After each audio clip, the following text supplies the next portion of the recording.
Okay, so in a previous video, we were looking at how to add the Rock Smart Hub to the Rock app, and we saw how straightforward and easy that was to do. Now we're just going to take the next step and look at adding a couple of sensors to the app as well. So first of all, let's take a look at the door contact. So here we've got the Rock door contact, and we can basically see when I make and break the connection here, we can see this LED indicator. So the way in which we sync the contact to the app is really straightforward. In the app, we'll get into the sync status, which I'll show you shortly. And then we will literally just open and close the contact, and that will cause the door contact to be added to the app. And in a very much similar sort of way with the PIR itself, what we can see on there, on the back of it, is this Learn button just there. And again, in order to get it to be added to the app, it's simply a case of getting to the sync screen on the app, and then we're going to press this button. We see this light illuminate, and the PIR will be added to the app. Now, just one other thing before we move on is I just want to show you how we add the PIR up onto the wall. So basically 2 screw fixings here, fit that to the wall. And then once we've synced the PIR itself, we're then just going to push that onto there like so, and then we can adjust that as we need on the wall. So really nice and straightforward. So now let's look at the app itself and how we actually get these devices synced within the app. Okay, so let's now open up the Rock app and add our door and PIR sensors. So first of all, we'll go into the Rock alarm itself. And now in here, in order to add our PIR contact, go to Accessories. We're going to say Add, and now we're in the sync state, waiting for that to happen.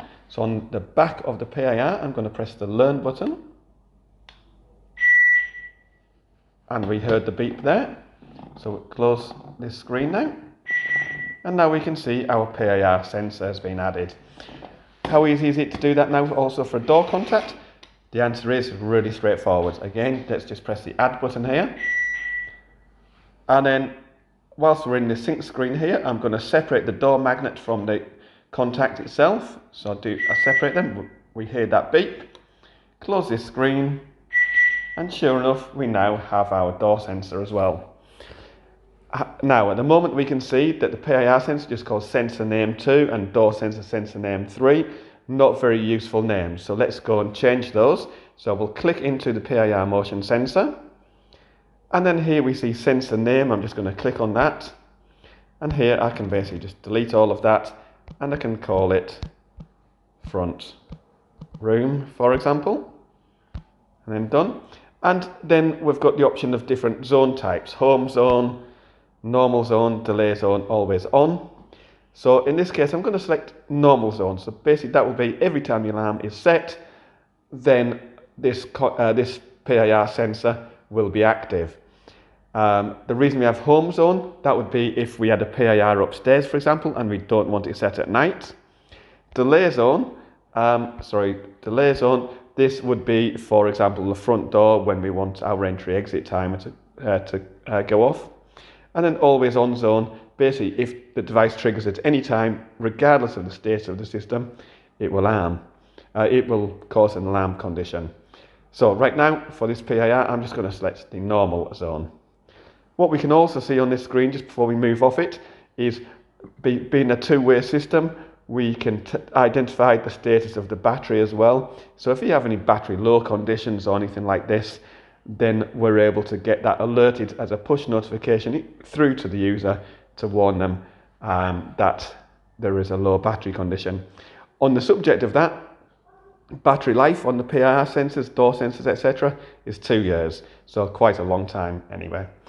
Anyway, so that's basically what we've done for the PIR motion sensor. We've saved that as front room, so we're going to hit save, and we can see that has now changed to front room.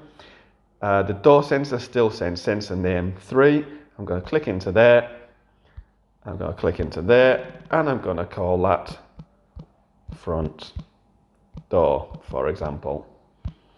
Because I've called it front door, probably makes sense to make the zone type, where do we go? Delay zone there, and let's save that. And it really is that straightforward. We've now got our PIR sensor and our door sensor, and of course we're now going to probably want to add a lot more PIR sensors and maybe one or two more door window contacts, etc. And it's just repeat that process over again.